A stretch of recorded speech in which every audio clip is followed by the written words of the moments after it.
Okay, ladies and gentlemen, we're back.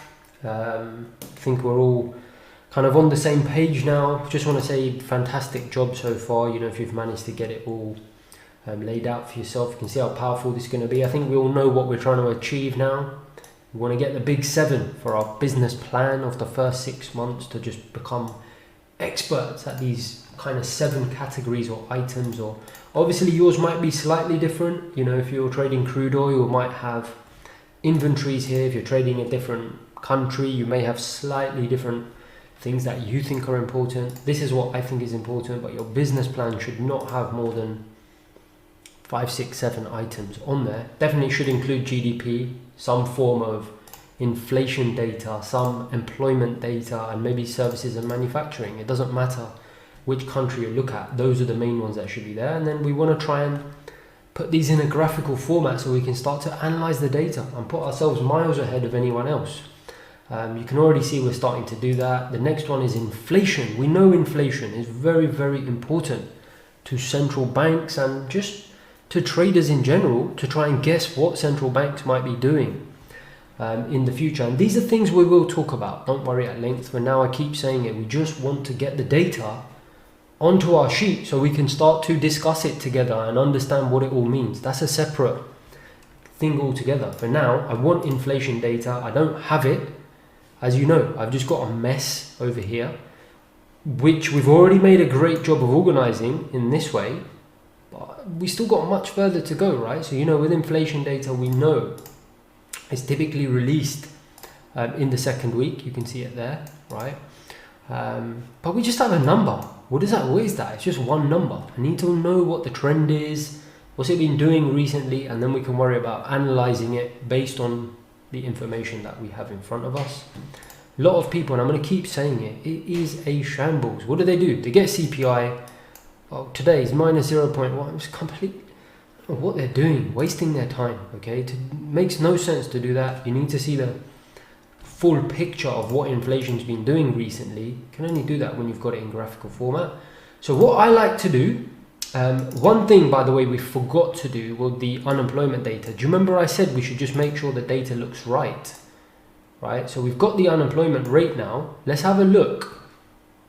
We got the data, or at least I did. My latest data was December 2020. Yours might be later than that. Go to the latest data. Okay, so for me, it's the unemployment rate here. Remember what I said? Check the graph. As we know, I'm looking at it from December 2019, I believe. Drag that across to December 2019, and let's just make sure it looks right.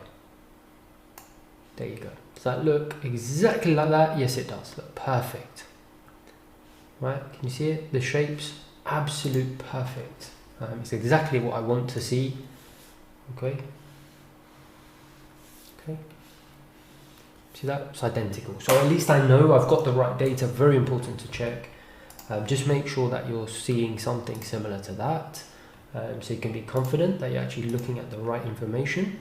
Next thing we want to do is we do want to now think about inflation. Now my last CPI data, as we know, I'm in kind of just coming off the back of December 2020. So I know that the CPI data was week 2, and we can see it here.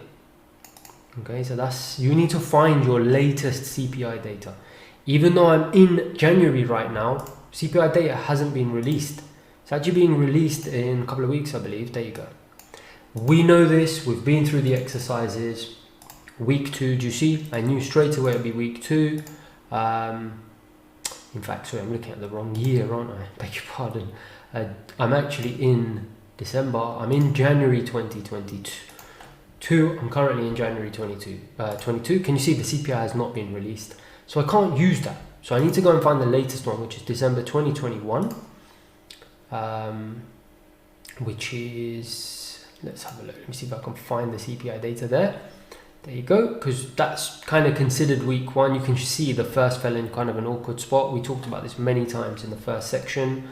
I've got the CPI data there, so I now need to graphically put that into some format and see what's been going on with CPI recently. Now there's several ways of doing this. Like I said, you can start with a blank sheet, and you can do it that way, the way that I've shown you to do it, and you can build it from scratch. Or you can do what I'm going to do, which is I'm going to use this sheet here, payrolls, okay? Excuse me. And I'm going to drag this across, okay? And I'm going to change that to CPI. And I'm going to change the color because it's not as important as payrolls. You know, we've got the kind of orange color going on there. So I'm going to change that tab color. I believe it was that one, wasn't it? So there you go. Can you see you've got the same color? CPI is actually reported in not week 1, typically week 2, right? So change that to week 2. This is the month on month, okay? It's the way it's reported, and I've noticed through experience that many sort of market commentators, economists, and even traders like to know the year on year, because if you think about it, what is everyone talking about? 2%, 3% year on year inflation. But the number isn't reported year on year, so I do like to look at year on year, but it's reported month on month. But we'll get around that, don't worry, okay? I'm going to show you how you can see the year on year. Hardly anyone looks at it from the economic calendar, but I'm going to show you how we can do that. Like I said, we want to be ahead of everyone else, so I'm going to show you how you can actually put it graphically. You can see it here, year on year inflation, right? This is not reported on the calendar. I get it directly from the BLS website. I'm going to show you how to do that. But let's focus on the month on month for now. The month on month has a headline and a core. Some of you may be aware that when CPI is reported, it's reported as a core. Can you see that? Core CPI and a headline. The headline is everything, okay? But food and energy tend to be very volatile. So the Fed and the market like to look at it stripped out. So you're going to see that here. This is the change in the price of goods and services, obviously purchased by consumers. We know that, consumer price inflation. Can you see that? Excluding food and energy, because they're very volatile components. They can tend to be a little bit all over the place. So what a lot of people like to do is they like to strip it out, you know. So this could be like headline inflation, right? But food and energy could be doing this. That's a very bad picture. So by stripping that out, you can make it a lot less volatile. It smooths it out, okay? So that is why food and energy tends to be stripped out. Some people like to look at the headline because they want to say, hey, well, actually, I want to see everything. Some people like to look at the core. I believe the Fed generally do like to look at both, but play more emphasis on the core, excluding energy. We know fuel prices and oil and so on and so forth, and food as well. Prices can be quite volatile. So I like to look at both. To do that, can you see what I've done here? I have them both on one graph. Because there's no point me having a number that's typically very similar on two graphs. I might as well see them side by side on one graph, and it also allows me to see the variance easily. Can you see? So I can see here the headline was above the core, and we'll talk about that in a second. Again, we don't necessarily want to get bogged down in the analysis right now. We're going to do that at some stage. Right now, I just want to focus on how do I get this thing on my page. So I'm going to show you that. Okay, so let's start with core CPI here. Core CPI, in fact, I'm sorry. Let's start with the full CPI, the headline number, headline CPI. Okay, and we're going to say month on month. Okay, so the change from one month to the next month, how much is that? And then over here, we're going to have core CPI, again, month on month. It's a percentage, as we know.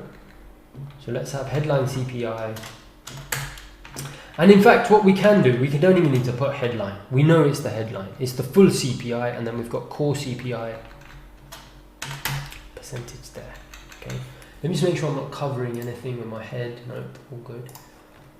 Now let's make sure this is not zoomed in. 100% zoom. Yeah, perfect. So here I have both headline CPI and core CPI. I don't need two graphs, right? Because I'm going to have everything on one page, and I'm going to show you how to do that. So let's just delete this. can either cut it or you can just press delete. Okay, so we're going to get rid of that, and then here I'm going to show you how to bring in both the data. Okay, fortunately it's all on the same day, so we won't need to do everything twice, we'll just need to do it once. For me, the latest release was on December 10th. Okay, now for you it could be midway through the year. Just find when the latest release was. As I already said, I didn't have any in January coming up because I'm not there yet, so I can't use that. I'm in January 2022, but I haven't actually had a release yet. My last one was last month in December 2021. Yours might be whenever it is. Go and find it. Sorry, the second week. So core CPI headline. Sorry, I'm going to start with the headline, right, which is this one, which includes everything. It includes food and energy, includes everything.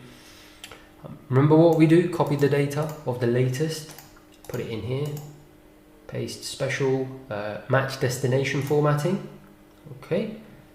The dates we'll sort out in a moment. Let's put the release date. So what is it? December the 10th. So remember, I'm not going to obviously keep repeating it, but I'm going to put here December the 10th, 21, and as usual, you can have your own format, or whatever it is. Just make sure I've got the right date. Friday, December the 10th, correct. Now I'm going to copy all the history, expand that more, because I want the last 2 years. I want to go back a couple years. So just copy as much as you want, okay, and we can delete what we don't need afterwards. Copy that. Remember not to put it in this top line. Paste it in here. Match destination formatting, okay. Don't worry, this graph will be changing, that's a good thing, okay. We'll sort out the formatting later so the graph is readable. Make sure you've got the right month in there, okay. My release was 10th of December, which is for November, right? So you can even check that here. Let's go to the Bureau of Labor Statistics website. Consumer Price Index Summary, December the 10th. The Consumer Price Index for all urban consumers increased 0.8%. There we go, 0.8%. In November, can you see? Even though it's released in December, it's for November. As I've said many times, it's always for the prior full month. It took them a couple of weeks, or just under 2 weeks, to get all the data. 10 days to be precise, to get the data, put it together, about 9 days. And on the 10th day, they've released November's data. So make sure that's correct. Make sure these are all going back in line. So November, October, September, or whatever yours is. If you are currently using June data, June should be up there, and then you'll have May, April, March, and so on and so forth. Should be fairly straightforward. Let's get the rest of the data in. So we're going to copy this. In fact, we've already done it, haven't we? Sorry, I beg your pardon. And actually, I thought I'd made a mistake. I haven't. So perfect. Got the right data in there. Okay. Again, we're going to change this to a percentage. Okay. What we can do, a little bit of a shortcut. You remember in payrolls we had this all in percentage terms. So what we can do, in fact, I'm not going to do it, because do you remember with payrolls we flip these reds and greens around, and I do not. The thing is, it could be argued, right? With reds and greens, with inflation, it's a little bit tricky, because sometimes, generally, higher inflation is a bad thing. But sometimes it isn't. If inflation is very low, let's say inflation is running at 0%, you want inflation to pick up and go towards 2%. If inflation is running above 2%, you don't. So it's a bit of a tricky one. So I'll leave it to you what you want green and red to be. We can discuss it a little bit later. But I'm going to change that to percentage. So format cells, let's change it to, see that, percentage. And it's reported as 1 decimal place, so 1 decimal place. Okay. This we're going to, let's just make sure we did that for payrolls. We did do 1 decimal place, didn't we? No. Oh, I forgot to change these. So if you go back to payrolls, make sure these are all 1 decimal place. Format cells, percentage, 1 decimal place. Okay, much better. Sorry, I should have done that before. So here again, we're going to select all of these. Look, you can see it here. They're all released as 1 decimal place. You don't get inflation released as 0.81, okay, it's released as a rounded to 1 decimal place, so we'll do the same. Format cells, percentage, 1 decimal place, okay, so you've got everything there. Now we will need to change these dates. You see November 10th because obviously Excel is reading this as text, but we won't need to do it for the core CPI because they're released at the same time on the same day. See that? So don't worry, when we come to, you'll only need to do this once and you'll never need to do it again. You'll only need to do it once a month in the future when you actually add the next month's data in. Okay, so November the 10th, we're going to do November 10th of November 21 because I'm in the UK, that's my format. It's a Wednesday, 13th of October 21 and 14th of September 21. Okay, I'm going to pause the video. I want you to do all of these, just change them to exact date format and I'll see you in a sec. Okay, so I'm back, very straightforward, just change those, didn't want to have you sitting there whilst I was doing that. We know this is not in thousands, it's in percentage, so let's get rid of the K. That looks pretty good to me. Okay, that looks pretty good. We know this isn't payrolls, it's CPI. So let's call that CPI month on month. Okay, now we want this data here. We've currently got the right data. In fact, we should have the right data. Let's just double check. CPI, we're going to edit that, make sure we've got the right data. Yep, CPI month on month. Do you know, let's do this from scratch, okay, just because some of you may not have it there. Imagine this is a blank chart, okay, select data. If you have something here, just remove it and start again. And let's add series name, we're going to call it CPI, month on month, which is the headline, it's not the core. That's what we want the data to be. Okay, see the data there, click OK. Edit the horizontal axis because we want to use these months. Okay, click OK. Do you see how they changed there? Click OK. Sorry, and let me just expand this actually because we've got the data we need now. And actually, if you think about it, let's, you know, again, there's no indicator or rule to this. I just use a bit of common sense and say, hey, inflation hasn't been above plus or minus 1% in the last 2 years, month on month, that is. Month on month, not year on year. So let me change the axis accordingly. Now again, you can double click on the axis, it'll come up with the axis options. The minimum and maximum, I usually just reset these. Excel will give me some suggestions. You know, sometimes the suggestion may be +5, -5. I don't want that, I'll override it. And you see here, I can put my own percentages in, but it's already suggested to me plus or minus 1%, and I'm happy with that. Can you see the inflation? Do you see how wonderful that is? And now, normally I'm looking at, you know, most people will look at data calendar and say, oh, inflation 0.8%. Oh yeah, I don't even know what they're thinking, to be honest. Here, I know it's 0.8%, but I can now start to analyze it. Oh, it's been around 0.8% for the last 7 months. So maybe the market or traders won't be so disturbed by it being so high because they're used to seeing it that high. Do you see, I can't do that using the calendar, but because I've got the data in front of me now, I can do that. You know, had I been here and suddenly we get a 0.8 reading, I'm going to look at it differently to being in this environment. I can only do that when I have the kind of data in front of me, right? So hopefully you can see how powerful it is. I think you already know because I've said it many times. Don't forget, we do want these in reverse order. So if you double click here, let's just make sure that, in fact, double click on this section here, right? It's already in reverse order because don't forget, we just copied this tab across and it already had it in reverse order. Just remember, if you don't have this in reverse order, it's going to show it the wrong way. So you do want this. If I uncheck that, can you see it's going to show it the wrong way around? I already explained this because it assumes it goes from top to bottom, Excel does. So it'll be month 1, month 2, month 3, month 4, but it's not. We know this is month 1, 2. You know, January is the first month, February, March, April. It assumes it the other way. So that's why you need to make sure that this is in reverse order. Okay, so the graph is going the right way. So it starts at the bottom and works its way up. Okay, so the first value is 0.2. Can you see that? 0.2 for December. You can put the year. Obviously here I've got November, and then you can put 20, you know, for me it's 2021, and you see it shows November 21. October, you can put 2021. I don't bother, but if you want to do it, look, it's quite nice. Then at least you know the year. But I just know the year, so I don't bother. I just left it like that. I just know, obviously this is my most recent data, and that's the year before. I'm happy with it the way it is, but nothing wrong with that. It's actually quite a good idea to change some of these and going back, and then you can see the year they're in. So that might be something for you to do if you want. So we've got the CPI here. Now what we want to do is we actually want to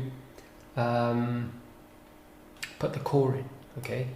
So we want to end up with a situation like this. Do you see where I've got the core and the headline but on one graph? So I can kind of see them layered on top of each other. So let's do that. Now the way we're going to do that, again, nothing you know, different to what we've been doing so far, is you've got the core CPI data there. Can you see it says core CPI? Open that up. What's the latest? 0.5. Copy that in. That's also got the forecast and the previous. Actual, forecast, previous. So we're going to paste that in there. Match, right? Not keep source formatting, match destination formatting. It's Friday, December the 10th, but we're not going to change any of these dates yet, okay? Because we're going to copy them across from the left-hand side. But what we are going to do is just copy the history. Copy all this history. Copy. Okay, remember this has already been populated with the information. So we're going to paste. Match destination formatting. Okay. We don't need that. Okay. Now all these dates are wrong, but we have the dates because we know when headline was released. These dates here. So all I do is copy across, paste. Okay, can you see? So I've got the dates now, and you'll see these dates will match. Look, 10th of November, 10th of November, 13th of October, 13th of October. Okay, because I've already got it from here. Remember we just did it with the headline CPI. I'm using core. It's the same day. They're all released on the same day. So I've got everything I need now. So let's go about. What we're going to do is let's maximize this screen. Move this across. Okay, I want this data now to be overlaid on top of this data. Okay, I'm also going to just, remember, change this to 1 decimal place. Right click, format cells, percentage, 1 decimal place, okay? Just one thing before I forget, I'm sorry, I beg your pardon. Let's just make sure we got the right frequency. Released monthly about 16 days after month ends. So I copy that, okay? You see we've got the payrolls release date there. Get rid of that, paste, hit enter, okay, copy, put that there as well. Okay, so we've now got the correct frequency. How do we get this data to be overlaid on top of that? I'm going to show you that now. It's actually really simple, okay? So all you need to do is you come to the graph, right click, select data. You see we've already got one series in here of headline. Let's add the second series. So add, what's the series name? Core CPI, okay? What are the values? Well, they're not over here because we want these. So just drag down, hit enter, and there you go. Okay, you've now got both series on top of each other. Just make sure that that is correct. Click OK. And there you go, click OK, and that is done. Can you see? You pretty much know you're bang on if they're all aligned with each other. Now one of the things you can do is you can add a little legend on here, because sometimes it's hard to know which one is orange, which one is blue. Is this blue? Is this, I mean, you can know from memory of course, but much easier if you just have them. So normally what I do is I click on that, chart design, add chart element, axis titles I believe. No, it's not a title, is it? It's a legend. Go to legend. Can you see there's no legend at the moment? You can either put it on the right. Can you see it just pops up on the right, the top, the left, or the bottom? I like to put it on the top. Okay, there you go. core CPI is orange, and headline CPI is blue. Okay, so I know straight away.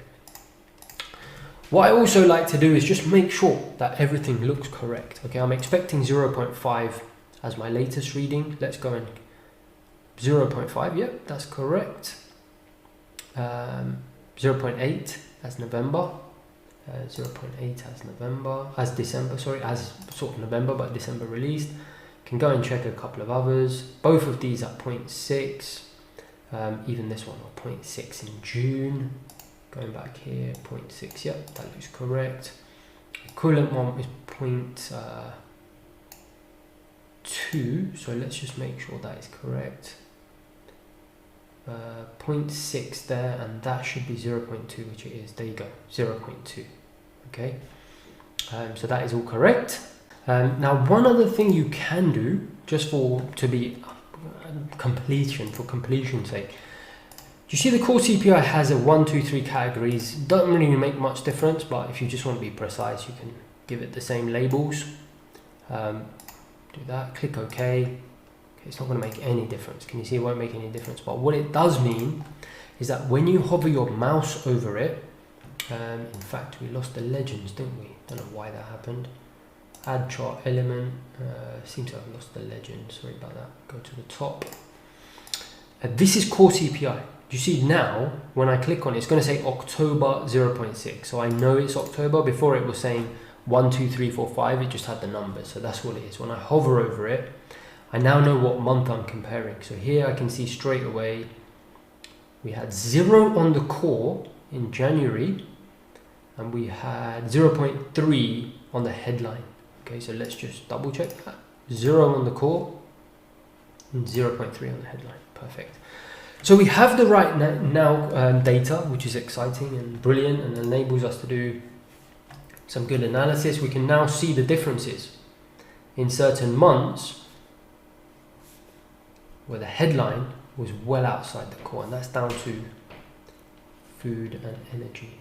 Okay, so when food and energy had volatile periods, or were typically, you know, punchy, or the opposite, you know, here during COVID, obviously we saw the price of energy slump, if you remember. So we saw headline go underneath, which is very uncommon. Normally we see energy prices adding to inflation, adding inflationary pressures. That's why generally you will see the headline above. Okay, so when that's happening, recently it's been happening, at least when I'm here. Look, don't worry too much about the analysis. The point is we can now see it. So when you come to do your analysis, you know, you're not relying anymore on Bloomberg and CNBC, and half the time they might be talking nonsense. We don't know. You know, we're looking at the hard facts here, and you can see it for yourself.